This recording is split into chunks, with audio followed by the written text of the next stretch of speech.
Hello बच्चों, एक नए वीडियो में आपका हार्दिक स्वागत है। आज हम लोग पढ़ेंगे भिन्न का घटाव। इससे पहले हम लोग पढ़ चुके थे भिन्न का जोड़। फर्क सिर्फ इतना है बच्चों कि भिन्न के जोड़ में हम लोग को जोड़ना पड़ता था और भिन्न के घटाव में हमें घटाना पड़ेगा। तो सबसे पहले आप लोग कैसे हैं? मैं दिल से उम्मीद करता हूँ कि आप लोग अच्छे होंगे, स्वस्थ होंगे, मस्त होंगे, ज़बरदस्त होंगे और आप लोगों को घबराने की ज़रूरत नहीं है, आप लोगों को डरने की ज़रूरत नहीं है। आप लोग मेहनत करते रहिए, पढ़ते रहिए, आगे बढ़ते रहिए, अपनी माँ बाप की सेवा करते रहिए। कहीं ना कहीं अंबर में नहीं तो धरती पे ही स्वर्ग मिल जाएंगे। अगर आप मेरे चैनल में नए हैं तो आपको वेलकम है, और जिसको पढ़ने का मन नहीं है उसके लिए मेरे पास समय कम है। एक बात और, अगर आप मेरे चैनल में नए हैं तो चैनल को सब्सक्राइब कर लीजिएगा और बेल आइकन बटन को दबा दीजिएगा। इससे क्या होगा कि जब मैं अपने चैनल पर वीडियो अपलोड करूंगा तो नोटिफिकेशन आपके मोबाइल तक झट से पहुंच जाएगा, जिससे आप समझ जाएंगे कि वीडियो डाला गया है। चलिए शुरू करते हैं आज की इस क्लास को। तो बच्चों, आप लोग भिन्न का जोड़ तो बहुत अच्छी तरह से सीख चुके होंगे, मैं आशा करता हूँ। तो उसी प्रकार से आप भिन्न का घटाव भी सीख जाएंगे। तो पहला क्वेश्चन हम लोग ले लेते हैं बच्चों। मान लीजिए 2/8 माइनस 3/6 को ले लेते हैं। तो हम लोग क्या करते थे? हर वाली संख्या को एलसीएम लेते थे। एलसीएम लघुत्तम समापवर्तक, वह छोटी सी छोटी संख्या जो दी गई संख्या से पूर्णतः विभाजित हो जाए, एलसीएम कहलाता है। तो चलिए बच्चों, 8 और 6 का हम लोग एलसीएम निकालते हैं कुछ इस प्रकार से। 8 और 6 का इधर लिख लिए हैं, आप लोग पहले भी सीख चुके हैं। 2 से कीजिए तो ये 4 बार में कटेगा बच्चों, ये 3 बार में हमारा कट जाएगा। 2 से एक बार फिर कीजिए, 2 दूनी 4 और 3 ज्यों का त्यों लिखाएगा। 2 से एक स्टेप और बढ़ाइए, 2 एकम 2 और 3 ज्यों का त्यों लिखाएगा, क्योंकि 2 जो है 3 को नहीं काट पाएगा। एक स्टेप और 3 से काटिए, पूरा पूरी कट जाएगा। 1 ज्यों का त्यों लिखाएगा बच्चों और 3 एकम 3 हो जाएगा। अब देखिए हमारा लास्ट में 1 1 आ गया, इसका मतलब इसका स्टेप आगे नहीं बढ़ेगा। तो 8 और 6 का एलसीएम निकालने के लिए हमें बच्चों इन संख्याओं को गुना करना पड़ेगा। तो गुना कीजिए, 2 दूनी 4 4 दूनी 8 8 दिया 24 24 आ गया है बच्चों। कुछ इस प्रकार से हम लोग लिख लिए हैं। अब देखिए नीचे हमारा हर में क्या है? 8 है और यहाँ बड़ा वाला हर में 24 है। तो 8 का पहाड़ा हम कितना बार पढ़ेंगे कि 24 आ जाएगा बच्चों? 3 बार। या तो पहाड़ा नहीं पढ़ेंगे तो आप लोग भाग देख के भी देख सकते हैं। तो 8 तिया 24, ये हमारा पूरा पूरी कट जाता है। इस प्रकार से भाग दे के देख सकते हैं आप लोग, अगर पहाड़ा नहीं पढ़ने जानते होंगे तो। पहाड़ा तो आप लोग आसानी से पढ़ने जानते होंगे, ये तो फिक्स है। तो यहाँ भागफल हमारा 3 आ गया है। अब 3 को क्या करते हैं बच्चों? ऊपर वाली संख्या से गुना करते हैं। ऊपर हमारा कितना संख्या है? 2 से, तो 2 से गुना कर लिए और यहाँ माइनस है। सेम प्रक्रिया इसमें भी करना है। जिस तरह से बच्चों हम लोग इसको किए हैं उसी प्रकार से इसको भी हमें करना पड़ेगा, ये 3/6 को। तो चलिए करते हैं। अब देखिए यहाँ नीचे 6 है। 6 का पहाड़ा हम कितना बार पढ़ेंगे कि 24 आ जाएगा? तो 4 बार पढ़ेंगे। तो यहाँ 4 लिख लेते हैं। अब 4 को ऊपर वाली संख्या से हम लोग गुना करते हैं। तो क्या होगा? यहाँ गुना करेंगे 3 से। अब देखिए बच्चों, इन संख्याओं को आपस में गुना कीजिए। 3 दूनी 6 हो जाता है, 6 हो जाता है। और यहाँ माइनस है तो माइनस करेंगे, 4 तिया 12 हो जाता है। नीचे हमारा कितना है बच्चों? 24। तो 24 इस प्रकार से लिख लिए हैं। अब देखिए बच्चों, यहाँ 6 है, यहाँ 12 है, मामला तो गड़बड़ हो रहा है। यहाँ प्लस छिपा हुआ रहता है बच्चों, भूत प्रेत की जैसा यहाँ प्लस छिपा हुआ रहता है। प्लस को नहीं दिखाते हैं हम लोग। जब यहाँ माइनस रहता तो माइनस को दिखाना पड़ता, लेकिन जब प्लस रहता है तो प्लस को नहीं लिखा जाता है। देखिए 6 में 12 घटाएंगे तो क्या घटेगा? नहीं घटेगा। घटेगा लेकिन माइनस में हो जाएगा। कितना माइनस में हो जाएगा बच्चों? तो -6। 6 में छोटी संख्या को जब भी हम बड़ी संख्या में घटाएंगे तो माइनस का चिन्ह देना पड़ता है। तो चलिए लिख लेते हैं। 6 में -12 घटाएंगे तो -6 हो जाएगा। और नीचे हमारा 24 है कुछ इस प्रकार से। अब इसको काटिए बच्चों, 6 एकम 6 हो जाता है। 6 चौके 24, यानी बच्चों हमारा आंसर कुछ -1/4 हो जाएगा इस प्रश्न का। ये देखिए बच्चों, -1/4 ये भिन्न का घटाव का आंसर आ गया है। भिन्न के जोड़ में हम लोग क्या करते थे? कुछ नहीं करना रहता था, केवल यहाँ प्लस रहता था। इस प्रकार से प्लस, यहाँ प्लस रहता था और यहाँ भी हम लोग प्लस कर देते थे और यहाँ गुना करके यहाँ प्लस कर देते थे। 6 और 12 यहाँ 18 हो जाता है, नीचे 24 हो जाता। काट पीट के आंसर जो आता आंसर हो जाता, लेकिन यहाँ घटाव है, माइनस है, तो यहाँ हम लोग माइनस कर दिए हैं। तो आप लोग अगर ये प्रश्न को समझ गए होंगे तो आप लोग नोट कर लीजिए या स्क्रीनशॉट कर लीजिए।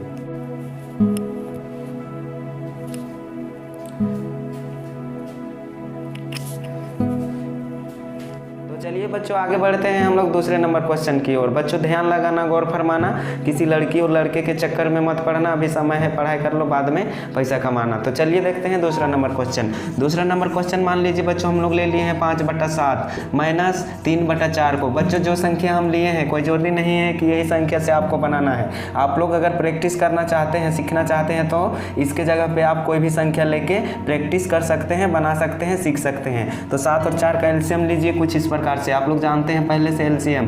तो ये 2 से करेंगे तो हमारा ये 7 ज्यों का त्यों होगा, क्योंकि 7 कटेगा नहीं 2 से। अब 2 दूनी 4 हो जाता है। अब 2 से एक बार फिर आगे बढ़ाइए, 7 ज्यों का त्यों होगा, 2 एकम 2 हो जाएगा। 7 से जब हम आगे बढ़ाएंगे तो 7 से कट जाएगा, 7 एकम 7 और 1 एकम 1। ठीक है, अब देखिए अंतिम में हमारा 1 1 आ गया है। इसका मतलब इसका स्टेप अब आगे नहीं बढ़ेगा, यहीं तक सीमित रह जाएगा। तो एलसीएम निकालने के लिए 7 और 4 का इन संख्याओं को गुना करेंगे, ये तीनों संख्याओं को जो हमारा यहाँ पे दिख रहा है। 2 दूनी 4 और 4 सते 28 हो जाता है बच्चों, या तो 7 दूनी 14, 14 दूनी 28, किधरों से भी गुना कर सकते हैं, 28 ही आएगा। तो यहाँ 28 लिख लेते हैं कुछ इस प्रकार से। अब देखिए बच्चों 7 का पहाड़ा हम कितना बार पढ़ेंगे कि 28 आ जाएगा, या तो पहाड़ा नहीं पढ़ेंगे तो यहाँ भाग दे के भी देख सकते हैं, उतना ही आएगा। 7 को 28 से भाग देंगे तो 4 बार पढ़ने से 28 हमारा पूरा पूरी सी कट जाता है। देखिए पूरा पूरी कट गया है। अब ये भागफल को ऊपर वाली संख्या से गुना करते हैं, यानी 5 से गुना करेंगे।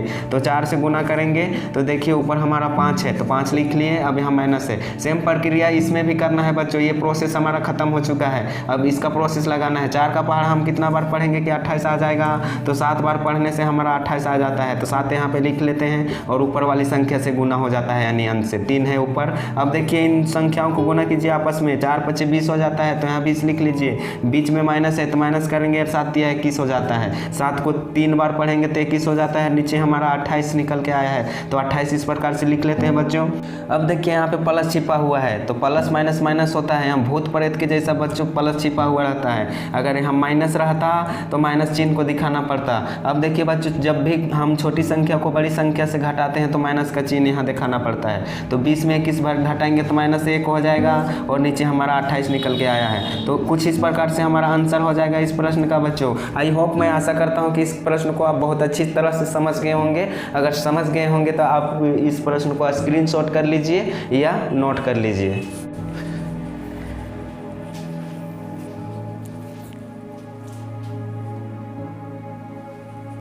अब चलिए दोस्तों बनाते हैं हम लोग तीसरे नंबर प्रश्न को। तीसरा नंबर क्वेश्चन हम लोग ले लेते हैं। मान लीजिए ले लिए हैं बच्चों 6/8 माइनस 5/3 को ले लिए हैं। तो सेम प्रक्रिया करना है जिस तरह से हम लोग पहला और दूसरा प्रश्न बनाए। तो इसको एलसीएम लीजिए नीचे वाली संख्या को, यानी हर को। आप एक चीज़ ध्यान रखिएगा बच्चों, ऊपर वाली संख्या हमारा अंश होता है, ये सब अंश है और नीचे वाला हर है। ऊपर वाली संख्या को अंश बोलते हैं और नीचे वाली संख्या को हर बोलते हैं। तो हर वाला को एलसीएम हम लोग लेते हैं, ये चीज़ आप लोग ध्यान में रखिएगा। 8 और 3 का हम लोग एलसीएम लेंगे तो देखिए दोनों अलग अलग संख्या है, तो ये डायरेक्ट गुना भी कर सकते हैं। 8 या 24 इसका एलसीएम आएगा। और अगर गुना नहीं करेंगे तो इसका स्टेप हम लोग 2 से बढ़ा सकते हैं। 2 चौके 8 और 3 ज्यों का त्यों होगा बच्चों। और 2 से एक बार फिर बढ़ाइए, 2 दूनी 4 हो जाएगा, 3 ज्यों का त्यों होगा। 2 से एक बार और आगे बढ़ाइए, ये कट जाएगा, 2 एकम 2 और ये 3 ज्यों का त्यों होगा। 3 से फिर आगे बढ़ाइए, 3 एकम 3 और ये एक बार में कट जाएगा। अब देखिए बच्चों 1 1 हमारा अंतिम में आ गया है, इसका मतलब इसका स्टेप अब आगे नहीं बढ़ेगा, यहीं तक सीमित रह जाएगा। जब सीमित रह जाएगा तो एलसीएम निकालने के लिए इन संख्याओं को गुना कीजिए आपस में। 2 दूनी 4, 4 दूनी 8, 8 3 24 हो जाता है। या तो ऐसे नहीं तो नीचे से भी गुना कर सकते हैं, किधरों से भी गुना कीजिए, 24 ही आएगा। आप देख लीजिए 3 दूनी 6, 6 दूनी 12 और 12 दूनी 24 आ जाता है। 8 और 3 का एलसीएम तो नीचे लिख लेते हैं 24। अब देखिए बच्चों 8 का पहाड़ा हम कितना बार पढ़ेंगे कि 24 आ जाता है, 3 बार पढ़ने से हमारा 24 आता है। तो यहाँ पे 3 लिख लेते हैं। अब ऊपर वाली संख्या से गुना करते हैं यानी अंश से, तो 6 है। सेम प्रक्रिया इसमें किए, सेम प्रक्रिया इसमें भी करना है। तो 3 का पहाड़ा हम कितना बार पढ़ेंगे कि 24 आ जाएगा, तो 8 बार पढ़ेंगे तो हमारा 24 निकल के आएगा। अब ऊपर वाली संख्या से गुना, ऊपर हमारा 5 है, अब इसको गुना कीजिए आपस में। 3 को 6 से गुना करेंगे तो हमारा 18 निकल के आएगा बच्चों। अब यहाँ माइनस है, 8 5 40 हो जाएगा। देखिए अब नीचे हमारा कितना निकल के आया है 24। अब देखिए बच्चों 18 में 40 घटाएंगे, ये बड़ी छोटी संख्या है, ये बड़ी संख्या है। तो हम लोग क्या सीखे थे, छोटी कुछ संख्या को जब भी बड़ी संख्या से घटाते हैं तो माइनस का चिन्ह होता है। यहाँ प्लस छिपा हुआ रहता है बच्चों, प्लस को नहीं दिखाते हैं, जब माइनस रहता तो उसको दिखाना पड़ता। अब देखिए बच्चों जब हम 18 में 40 को घटाएंगे तो -22 निकल के आएगा। आप घटा के देख लीजिएगा, क्योंकि ये छोटी संख्या है, ये बड़ी संख्या है। -22 और नीचे हमारा 24 निकल के आया है। इसको 2 से काटिए तो ये -11 बार में कटेगा और ये 12 बार में हमारा कट जाएगा। तो कुछ इस प्रकार से हमारा आंसर हो जाएगा -11/12। ये माइनस वाला हम बच्चों आप लोग को सिखा रहे हैं, प्लस वाला तो आसान होता है लेकिन माइनस वाला में थोड़ा बहुत दिक्कत होता है। तो आई होप, मैं समझता हूँ कि इस प्रश्न को भी आप लोग बहुत ही अच्छी तरह से समझ गए होंगे। आप लोग क्या कीजिएगा, अपनी नोटबुक में 4 से 5 बार बनाने का प्रयास कीजिएगा, जितना बार हो सके अपने से यहाँ कोई संख्या ले लेना है और प्रैक्टिस करते रहना है। इससे क्या होगा कि बच्चों, आप जितना ज़्यादा मेहनत करेंगे, जितना ज़्यादा प्रैक्टिस करेंगे, उतना ही ज़्यादा आपको समझ में आएगा और फटाफट बनाने का प्रैक्टिस भी बना रहेगा। तब तक के लिए आप इस वीडियो को स्क्रीनशॉट कर लीजिए या पॉज करके अपने नोटबुक में नोट कर लीजिए। थैंक यू, धन्यवाद।